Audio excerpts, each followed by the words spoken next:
क्या हुआ? जब अयोध्या में प्रकट हुआ साक्षात पुष्पक विमान, राम मंदिर में काम कर रहे मजदूरों ने जब यह नजारा देखा तो सभी के पैरों तले जमीन खिसक गई। 22 जनवरी, प्राण प्रतिष्ठा से पूर्व अयोध्या में इतने बड़े चमत्कार का होना सभी को आश्चर्य में डाल रहा है।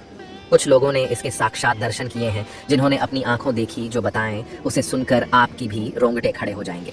आगे बढ़ने से पहले अगर आप एक सच्चे सनातनी हैं, प्रभु श्री राम को अपना आराध्य मानते हैं, तो इस वीडियो को लाइक करके कमेंट बॉक्स में जय श्री राम जरूर लिखें। दोस्तों, 22 जनवरी 2024 को रामलला अयोध्या के नए भव्य मंदिर में विराजमान होंगे। इस शुभ कार्यक्रम के लिए पूरे देश में निमंत्रण बांटा जा रहा है। शहर से लेकर गांव तक घर घर अक्षत वितरण में बच्चों से लेकर बड़े तक सहयोग कर रहे हैं। यहाँ तक कि महिलाएं भी घर घर जाकर अक्षत और श्री राम की अयोध्या की फोटो वितरण कर रही हैं। अयोध्या में राम मंदिर में भगवान रामलल्ला की प्राण प्रतिष्ठा कार्यक्रम की तैयारियां तेजी से की जा रही हैं। इस कार्यक्रम को बेहद भव्य बनाने के लिए कोई कसर नहीं छोड़ी जा रही है। इस बीच राम मंदिर निर्माण का कार्य भी तेजी से किया जा रहा है। मंदिर निर्माण में जो लक्ष्य लिया गया था उसमें लगभग 80% कार्य हो चुका है। 70 खंभों पर मूर्तिकारी का काम चल रहा है। पिछले दिनों त्योहार की वजह से ये धीमा पड़ गया था, लेकिन अब वो भी तेज गति से पूरा हो जाएगा। निर्माण कार्य जल्द से जल्द पूरा करने के लिए सभी मजदूर रात दिन मेहनत कर रहे हैं। लेकिन 10 जनवरी की रात कुछ ऐसा चमत्कार हुआ जिसे देखकर सभी मजदूरों के होश उड़ गए। जब रात्रि के समय सब मजदूर अपना काम निपटाकर तंबू में सो रहे थे, उसी समय अचानक से उन्हें वहां कुछ हलचल महसूस हुई। सुरेश नाम के एक मजदूर ने जब तंबू से बाहर झांक कर देखा तो उसे राम मंदिर के परिसर कुछ अजीब सी पीली चमकती हुई चीज दिखाई दी।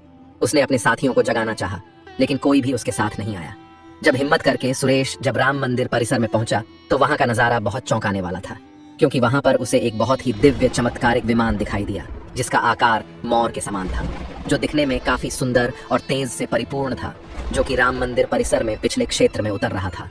लेकिन उस विमान को नियंत्रित कौन कर रहा था, ये समझ नहीं आ रहा था, क्योंकि उस विमान में इतना तेज था कि सामान्य आंखों से नहीं देखा जा सकता था। लेकिन समझ में कुछ ऐसा आ रहा था मानो स्वयं साक्षात भगवान राम पुष्पक विमान के माध्यम से अयोध्या में उतर रहे हों। सुरेश ने यह चमत्कार अपनी आंखों से देखा, लेकिन अचानक से ही वह बेहोश हो गया, क्योंकि वो उसके तेज को सहन नहीं कर पा रहा था। सुरेश जब सुबह उठा तो वो उसी स्थान पर मौजूद था और उसके साथ ही मंदिर निर्माण कार्य पूरा करने के लिए जा रहे थे। उसने सभी को रोककर रात्रि की सच्चाई बताई, लेकिन सभी उसकी हंसी उड़ा रहे थे। लेकिन सुरेश मन ही मन समझ चुका था कि प्रभु श्री राम अयोध्या आ चुके हैं। यह उसके लिए सौभाग्य था कि उसे इतना सुंदर दृश्य देखने को मिला, जहां शायद उसने साक्षात पुष्पक विमान के दर्शन किए थे, यानी कि प्राण प्रतिष्ठा से पहले अयोध्या प्रकट हुआ साक्षात पुष्पक विमान। दोस्तों, देश के अलग अलग हिस्सों में कई बार अजीब सी आकृति के विमान देखे गए हैं, जिनका संबंध कई बार तो एलियन के साथ जोड़कर भी देखा जाता है। यानी कि अयोध्या में उस रात्रि को मोर की आकृति का विमान देखना वास्तव में प्रभु श्री राम का ही कोई संदेश हो सकता है। लेकिन क्या यह विमान सचमुच में पुष्पक विमान है? इसकी आखिर क्या गारंटी है? इसे समझने के लिए हमें पुष्पक विमान के रहस्य को अच्छे से जानना पड़ेगा। आगे हमारे YouTube चैनल महादेव मिरेकल पर आपको पुष्पक विमान का रहस्य बताएंगे, जिसे समझकर आपको यकीन होगा कि अयोध्या में पुष्पक विमान का प्रकट होना कलयुग का सबसे बड़ा चमत्कार है। रामायण पुष्पक विमान का जिक्र है, जो पहले कुबेर के पास था। इसके बाद रावण ने उसे अपने सौतेले भाई कुबेर से लंका समेत बलपूर्वक हथिया लिया था। फिर रावण इसी के जरिए कहीं भी आता जाता था। रावण को हराने के बाद ये विमान श्री राम के पास आ गया। वो जीत हासिल करने के बाद इसी विमान के कहीं जगह होते हुए अयोध्या पहुंचे थे। रावण ने इसी के जरिए पंचवटी आश्रम से सीता का हरण किया था और उन्हें उस पर बिठाकर लंका ले गया था। कहा जाता है कि पुष्पक विमान आज के विमान की तरह था। पुष्पक विमान के जरिए रावण हवाई मार्ग से सफर किया करता था। रावण को मौत के घाट उतारने के बाद उसी विमान के जरिए प्रभु श्री राम, माता सीता और लक्ष्मण लंका से अयोध्या लौटे थे। रामायण में जिस तरह से पुष्पक विमान का जिक्र मिलता है, उससे तो यही लगता है कि ये आज के हवाई जहाज की तरह था, लेकिन तकनीक के मामले में मॉडर्न एरोप्लेन से कहीं आगे था। रामायण के सुंदरकांड के 7वें अध्याय में पुष्पक विमान के बारे में जानकारी मिलती है। पुष्पक विमान की आकृति मोर की तरह थी। ये अग्नि और वायु ऊर्जा से उड़ान भरता था। इसकी तकनीक इतनी उत्कृष्ट थी कि इसका आकार छोटा और बड़ा किया जा सकता था। कहा जाता है कि रावण अपनी पूरी सेना को साथ लेकर इस विमान से उड़ान भर सकता था। पुष्पक विमान अपने चालक की इच्छा के अनुसार गति पकड़ता था। ये मन की गति से उड़ान भर सकता था। विमान में बैठने के लिए कई आसन बने थे। पौराणिक कथाओं के मुताबिक युद्ध के बाद भगवान श्री राम ने विमान का पूजन कर ये दिव्य विमान वापस कुबेर को सौंप दिया। कुबेर ने पुष्पक विमान को भेंट स्वरूप प्रभु श्री राम को दे दिया, जिसके बाद इसी पुष्पक विमान से प्रभु श्री राम, माता सीता और लक्ष्मण अयोध्या पहुंचे। अब दोस्तों, कई हजारों सालों बाद एक बार फिर जब भव्य राम मंदिर का निर्माण हुआ है, तो प्रभु श्री राम अपने भाई लक्ष्मण और माँ का सीता के साथ एक बार फिर से अयोध्या धाम पहुंच रहे हैं, वह भी अपने इसी पुष्पक विमान पर, जिसका नजारा वहां के मजदूर अपनी आंखों से देख चुके हैं। रामायण के प्रसंग में कहा गया है कि जब माता सीता को हरण करके रावण ले जा रहा था तो रास्ते में जटायु ने अपने चोंच से रावण को चोट पहुंचाई थी। उस समय रावण पुष्पक विमान में ही मौजूद था। इसके बाद रावण ने तलवार से जटायु को लहूलुहान कर दिया था। जटायु घायल होकर जमीन पर गिर गए। जब सीता को खोजते हुए राम पेड़, पौधे और पक्षियों से पूछते जा रहे थे तो रास्ते में घायल जटायु से मुलाकात होती है। मरणासन पड़े जटायु ही राम को बताते हैं कि रावण सीता को हरण करके किस दिशा में गया है। लेकिन जब साक्षात प्रभु श्री राम पुष्पक विमान में अयोध्या आ चुके हैं तो भला उनके परम भक्त जटायु कैसे पीछे रह सकते हैं। अयोध्या में रामलला की प्राण प्रतिष्ठा से पहले जनपद की सीमा में गिद्धों का झुंड दिखाई दिया है। स्थानीय लोग इसे गिद्धराज जटायु से जोड़कर देख रहे हैं। वे इसे शुभ संकेत भी मान रहे हैं। मिल्कीपुर तहसील क्षेत्र के गांव धरोली में पिछले 10-12 दिनों से गिद्धों का झुंड वास कर रहा था। हालांकि उस गांव से गिद्ध उड़ गए हैं, लेकिन अयोध्या की सीमा में यहाँ वहाँ दिखाई दे रहे हैं।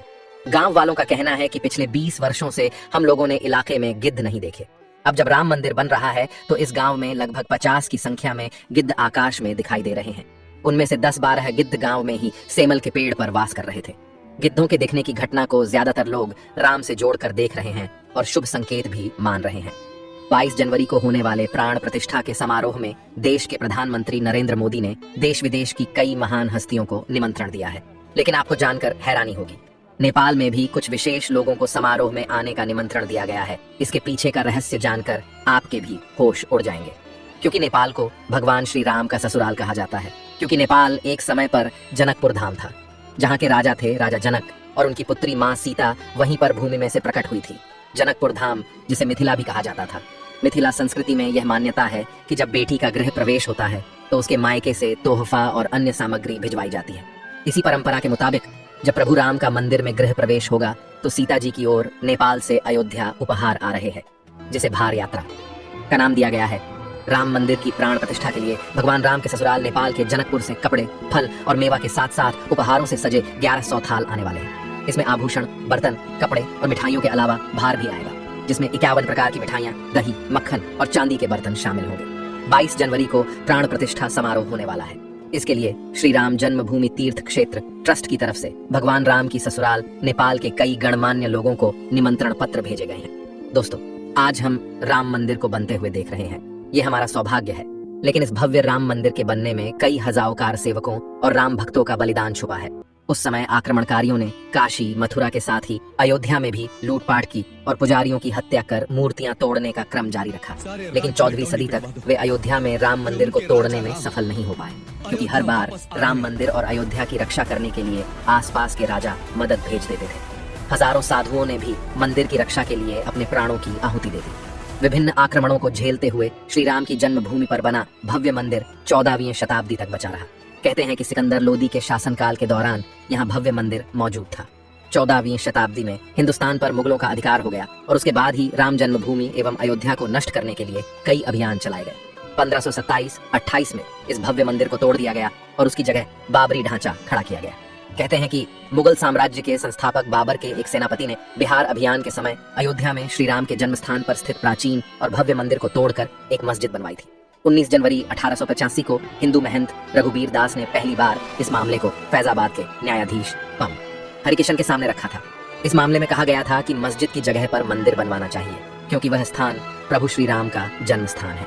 वर्ष 1947 में भारत सरकार ने मुसलमानों को विवादित स्थल से दूर रहने के आदेश दिए और मस्जिद के मुख्य द्वार पर ताला लगा दिया गया, जबकि हिंदू श्रद्धालुओं को एक अलग जगह से प्रवेश दिया जाता रहा। लेकिन सन 1979 में एक ऐसा चमत्कार हुआ जिसे देखकर मुसलमानों की भी आंखें खुल गईं। यह रामलला का बहुत बड़ा चमत्कार था कि मस्जिद के अंदर से अचानक ही रामलला की मूर्ति प्रकट हो गई। कुछ कट्टरपंथियों का कहना था कि कुछ हिंदू दलों ने रात्रि के समय चुपके से यहाँ पर मूर्तियां रखी हैं। 1939 में भगवान राम की मूर्तियां मस्जिद में पाई गईं। मुसलमानों ने इस पर विरोध व्यक्त किया और दोनों पक्षों ने अदालत में मुकदमा दायर कर दिया। सरकार ने इस स्थल को विवादित घोषित करके ताला लगा दिया। 30 अक्टूबर 1990 को हजारों राम भक्तों ने मुख्यमंत्री मुलायम सिंह यादव द्वारा खड़ी की गई अनेक बाधाओं को पार कर अयोध्या में प्रवेश किया और विवादित ढांचे के ऊपर भगवा ध्वज फहरा दिया।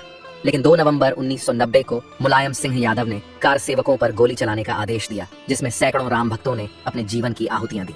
सरयू तट राम भक्तों की लाशों से भर गया था। इस नृशंस हत्याकांड के बाद अप्रैल 1991 को उत्तर प्रदेश के तत्कालीन मुख्यमंत्री मुलायम सिंह यादव को इस्तीफा देना पड़ा। उस समय कोठारी बंधुओं के बलिदान की चर्चा खूब रही। दिसंबर 1992 को जब विवादित ढांचा गिराया गया, उस समय राज्य में कल्याण सिंह की सरकार थी। उस दिन सुबह करीब 10:30 बजे हजारों लाखों की संख्या में कार सेवक पहुंचने लगे। दोपहर में 12 बजे के करीब कार सेवकों का एक बड़ा जत्था मस्जिद की दीवार पर चढ़ने लगता है। लाखों की भीड़दाश को संभालना सभी के लिए मुश्किल हो गया। दोपहर के 3:40 पर पहला गुंबद भीड़ ने तोड़ दिया और फिर 5 बजने में जब 5 मिनट का वक्त बाकी था, तब तक पूरे का पूरा विवादित ढांचा जमींदोज हो चुका था। भीड़ ने उसी जगह पूजा अर्चना की और रामशिला की स्थापना कर दी। मुख्यमंत्री कल्याण सिंह का साफ आदेश था कि कार सेवकों पर गोली नहीं चलेगी। इस महान कल्याण सिंह जी को हम शाश्वत प्रणाम करते हैं।